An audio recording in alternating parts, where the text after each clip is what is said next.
முதலமைச்சர் தேதி கேட்டிருக்கான். அது பணி முடிய போகுது. 60-70% முடிஞ்சிருக்குன்னா இருக்கு. பஸ் ஸ்டாண்டு திறக்கும் போது எல்லாம் திருச்சியில் பூரா ஓப்பன் பண்ணிடும்.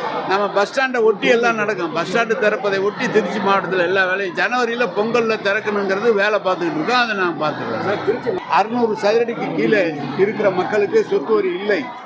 600லேருந்து 1200 சதுரடி இருக்கிறவர்களுக்கு 25%லேருந்து 35% என்றும், 1200லேருந்து 1800 வரை 50% என்றும், 1200லேருந்து 2400 வரை 70% 75% என்றும், பெரிய வசதி படைத்தவர்களுக்கு 100% சொத்து வரி என்று நிர்ணயம் செய்யப்பட்டது.